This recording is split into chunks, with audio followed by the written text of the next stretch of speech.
ये मुख्यमंत्री योगी आदित्यनाथ जी को आप देखिए, पूरी देश की जनता उनको चाहती है। यहाँ तक कि किस कदर कहते रहते हैं कि अगर प्राइम मिनिस्टर बने मोदी जी के बाद तो योगी आदित्यनाथ जी हूँ। पूरे देश की जनता का अगर आप सर्वे करें तो देखें किस तरह से देश की जनता योगी आदित्यनाथ जी से खुश होती है और मुस्लिम जनता भी बड़ा खुश होती है। आप देखें उत्तर प्रदेश के जब चुनाव हुए तो 8% मुस्लिम भाइयों ने योगी आदित्यनाथ जी को वोट दिया। अब पूरे भारत देश में है ही नहीं जैसा उन्होंने काम किया कि उन्होंने ना हिंदू देखा ना मुस्लिम देखा। कोई भी अगर जिसने बुरा गलत काम किया, चाहे वो कोई भी हो, उस पर बिल्डोजर चला और चलना भी चाहिए और चलेगा।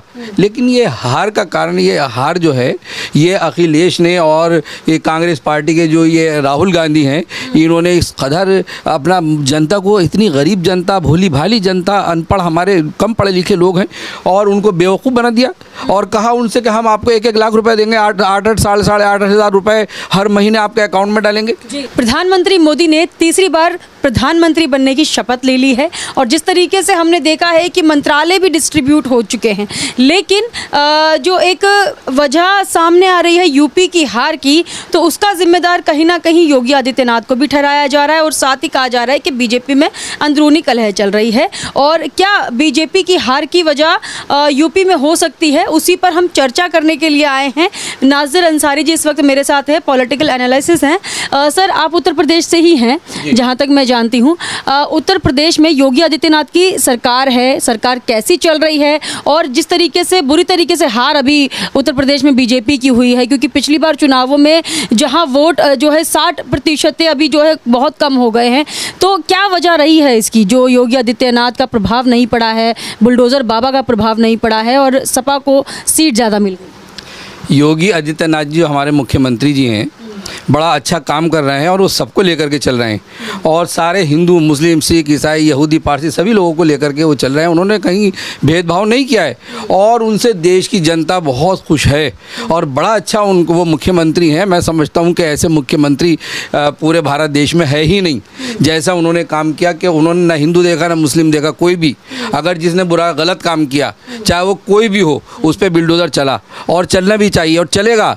लेकिन ये हार का कारण, ये हार जो है ये अखिलेश ने और ये कांग्रेस पार्टी के जो ये राहुल गांधी हैं, इन्होंने इस कदर अपना जनता को, इतनी गरीब जनता, भोली भाली जनता, अनपढ़, हमारे कम पढ़े लिखे लोग हैं, और उनको बेवकूफ़ बना दिया और कहा उनसे कि हम आपको 1-1 लाख रुपए देंगे, 8-8 साढ़े 8 हज़ार रुपए हर महीने आपके अकाउंट में डालेंगे। अरे तो और देखिए किस तरह से बोल रहे हैं, ऐसे छिछोरे जैसे होते हैं, जैसे लफंगे छिछोरे लोग होते हैं कि खटाखट ठपठप ठपठप ठपठप। इनको जाहिलों को बोलना भी नहीं आता, इनको तमीज़ भी नहीं है बोलने की, और इस तरह से कह के गरीब जनता, भोली भाली को कि फटाफट खटाखट ठटाखट। कैसे, कहाँ हैं वो पैसे, क्यों नहीं दे रहे हैं?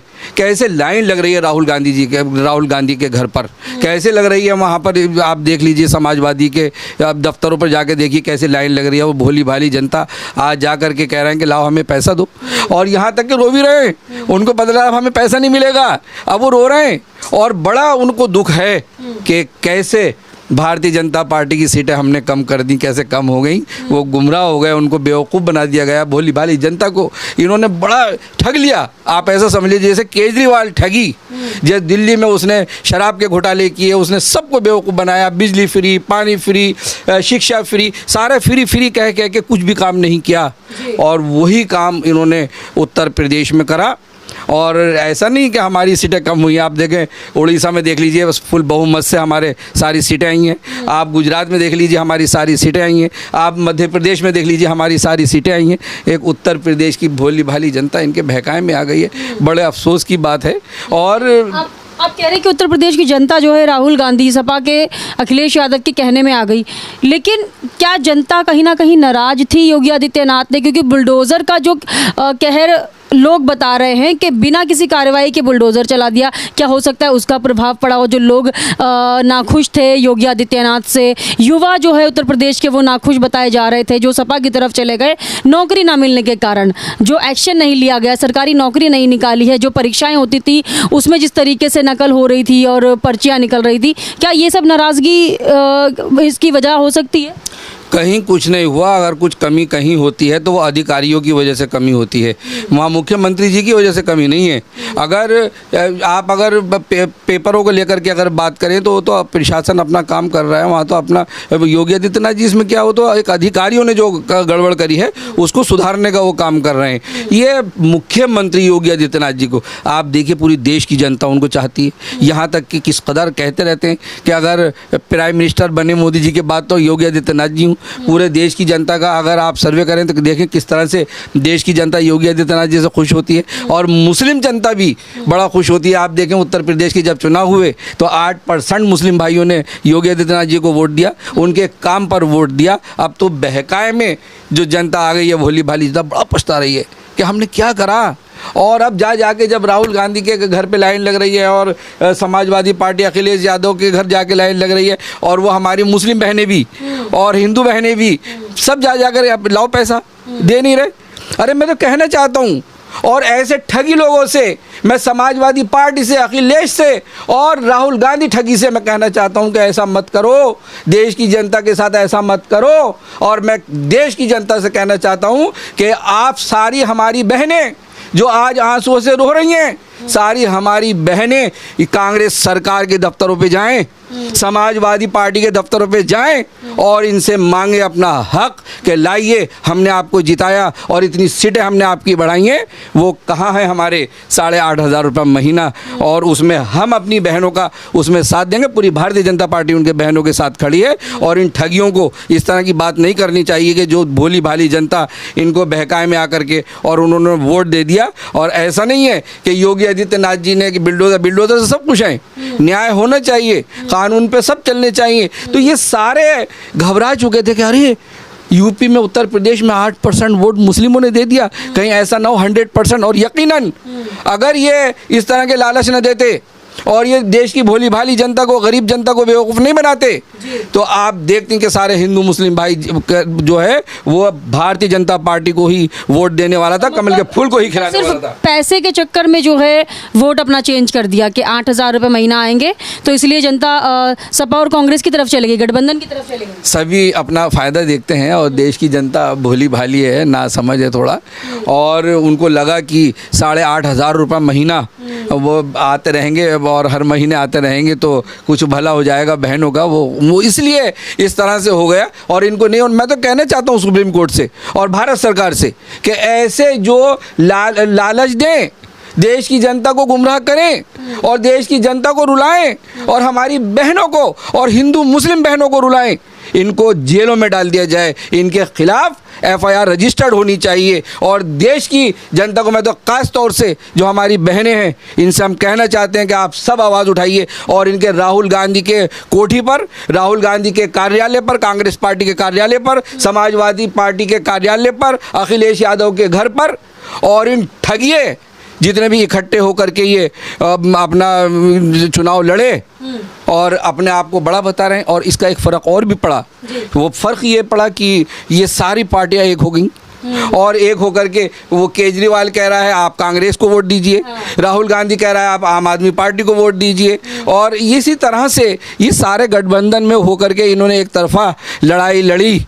लेकिन 56 इंच का सीना हमारे नरेंद्र मोदी जी का, अरे फिर भी 240 सीटें लेकर के आए हैं, और 232-33 सीटें ला कर हम सरकार बना ले। नीतीश कुमार को अपना इतना उनको विचारों को बुरा भला कहा, ठीक है वो दल बदल हुए और वक्त के हिसाब से हुए जो नहीं होना चाहिए, तो उनको अरे भाई चलो, उनको बड़े तरह से उनका मजाक उड़ा गया। अगर ये नीतीश कुमार को भी ले जाएं, सरकार तो फिर भी बन रही है। 296 हमारी सीटें हैं और 273 पर सरकार बन रही है, और ये 232 पर सरकार कहाँ से बनाते। और देश की जनता को अरे हम सरकार बना रहे हैं, हम सरकार बना रहे हैं, आइए नीतीश कुमार जी, आइए अपने चंद्रबाबू नायडू जी, अरे सबको कैसे बुला रहे हैं, कितने बदशर्म बगैरत। ये इनको तो मैं कहता हूँ ठगिए, जैसे ठग लिया आज देश की जनता को इन्होंने और सीटें कम करा दी भारतीय जनता पार्टी की, ये कम होने वाली नहीं थी। और आज भी आप देख लीजिए भारतीय जनता पार्टी का ही बोलबाला है, 240 सीटें यानी 296 एनडीए की सीटें हैं और इनकी इंडिया की मिला करके 232-33 हैं। सीट्स तो बढ़ी है, कांग्रेस की सीट बढ़ गई है और पूरा इंडिया गठबंधन की सीट बढ़ी है। तो लगता है कि मोदी की पावर कुछ कम होगी इनकी सीट आने पर। जब भी सदन में कुछ भी कार्रवाई होगी तो सबकी परमिशन तो लेनी होती है, सबका फैसला जानना होता है। तो लगता है कि मोदी की पावर कुछ कम हुई है। मोदी जी शानदार लीडर हैं और उन्होंने देश और दुनिया सबको देखा है। उन्होंने यहाँ तक के विपक्षी पार्टियों ने कैसे बेवकूफ़ बनाया कि मुस्लिम और हिंदू मुस्लिम, हिंदू मुस्लिम, हिंदू मुस्लिम कर करके आप देखो। ऐसे ही देश के प्रधानमंत्री नरेंद्र मोदी जी, जिन्होंने देश में G20 करके और सारे हिंदू मुस्लिम सारे राष्ट्रपति हमारे देश में थे, प्राइम मिनिस्टर वगैरह सब, और उनसे बिजनेस पे साइन हुए करे। और ऐसा प्रधानमंत्री नरेंद्र मोदी जैसा प्रधानमंत्री ना कोई आया और ना कोई आएगा। अरे 5 बार तो मुख्यमंत्री रहे और 3 बार अब प्रधानमंत्री बन गए और अब एनडीए ने फुल परमिशन दे दी कि मोदी जी आप जैसा दुनिया में कोई नहीं है प्रधानमंत्री, जो आप करेंगे आप ही करेंगे, आप अच्छा करेंगे, आप देश का भला करेंगे, आप देश को आगे बढ़ाएंगे और आपके सिवा कोई नहीं आएगा, सारा विकास आप प्रधानमंत्री नरेंद्र मोदी जी करेंगे। इसलिए इनमें कोई फूट पड़ने वाली नहीं है। और ये सारी विपक्षी पार्टियां बड़े छिचोरे, लफंगे, बदतमीज़, ठगिए और मैं तो कहता हूँ कि इनको बहुत ज़बरदस्त इनको सज़ा ऐसी मिलनी चाहिए। और देश की जनता आप देखिएगा अब विधानसभा के चुनाव आने वाले 2025 में दिल्ली में जगह जगह आप देश की जनता समझ गई। इन ठगियों को वोट नहीं देना, इन झूठ बोलने वाले ठगियों को वोट नहीं मिलेगा, ऐसे लोगों को वोट नहीं देगी देश की जनता। देगी अगर तो प्रधानमंत्री नरेंद्र मोदी जी और योगी आदित्यनाथ जी का ही बोलबाला होगा। योगी आदित्यनाथ का बोलबाला है, ठीक है। अयोध्या में जो है वोट नहीं मिले, ऐसा क्या हुआ? राम मंदिर के नाम पर बहुत ज़्यादा प्रचार हो रहा था, राम मंदिर बनाया बीजेपी ने, पूरा काम बीजेपी की तरफ से हुआ, हिंदुत्व की तरफ से योगी आदित्यनाथ को रिप्रेजेंट किया जाता है। तो चलो मुस्लिमों के वोट ना आए समझ आता है, लेकिन हिंदुओं के वोट क्यों नहीं आए? जो काम प्रधानमंत्री नरेंद्र मोदी जी ने सनातनियों के लिए किया और सुप्रीम कोर्ट का जो फैसला आया, सारे हिंदू मुस्लिम भाई सब ने मिल करके उसको एक्सेप्ट किया कि यहाँ मंदिर बने, तो इनके पेट में दर्द होता रहा। इन्होंने अपना जो झूठ बोल बोल करके हम इतने पैसे देंगे, 1 लाख रुपए देंगे, 8,000 रुपए देंगे, बिजली फ्री, पानी फ्री, सारा फ्री फ्री करके इन्होंने देश की जनता को गुमराह किया है। और वही वहाँ अयोध्या में भी प्रभाव पड़ा। अब आप देख लीजिएगा आने वाले टाइम में आप देखिएगा कैसे परचम लहराएगा भारतीय जनता पार्टी का। इन ठगियों की सारी बातचीत सारी जनता देश की समझ गई है। अब इनको वोट मिलने वाला नहीं है। वो समझ गए कि ये झूठ बोलते हैं, झूठ बोल बोल के लोगों को ठगते हैं। इन्होंने अयोध्या जैसी जगह में जो हमारे सनातनी भाई जिनके लिए इतना बड़ा काम किया देश के प्रधानमंत्री नरेंद्र मोदी जी ने, और सारे बहुत खुश थे। हमने पूरा देश देखा, पूरा देश बड़ा जश्न मना रहा था और सारे मिलकर जश्न मना रहे थे हिंदू मुस्लिम भाई के, भाई चलो कोई नहीं, धार्मिक जगह है, पूजा पाठ की जगह है, मंदिरों या मस्जिदों सब एक है, और सुप्रीम कोर्ट के फैसले को एक्सेप्ट किया। इन लोगों को डर था कि अरे ये एक कैसे हो गए, सारे हिंदू मुस्लिम भाई ये सारे एक कैसे हो गए, इनमें फूट डालो। और वो इन्होंने बड़ी कोशिश की, बड़ी नफरत, जब कुछ नहीं चला तो इन्होंने लालच चला दिया कि हम आपको 8,500 रुपये महीना आपके अकाउंट में डालते रहेंगे, खटाखट ठपाठप ठपाठप। पता नहीं किस तरह की इनकी लैंग्वेज जाहिलों की, पढ़े लिखे है भी या नहीं, इनकी डिग्री भी चेक करी जाए कि कहीं फर्जी तो नहीं है। बहुत बहुत धन्यवाद आपका। ये थे हमारे साथ नासिर जी। इन्होंने साफ तौर पर कहा है कि जिस तरीके से विपक्षी दलों ने खास करके यूपी में लालच देने का काम जो जनता को किया है, वही बीजेपी के लिए थोड़ी जो है लॉस में साबित हो गई है। लेकिन योगी आदित्यनाथ अभी भी काम कर रहे हैं और सारे मंत्रियों से मिल रहे हैं और मिलने के बाद मीटिंग हो रही है और कैसे आगे यूपी में काम आगे बढ़ाया जाए उस पर चर्चा हो रही है। तो आगे देखना ये होगा कि मुख्यमंत्री योगी आदित्यनाथ अपने जगह पर बैठे रहते हैं या नहीं। कैमरा पर्सन शिवम के साथ मैं मनीषा, हेडलाइंस इंडिया।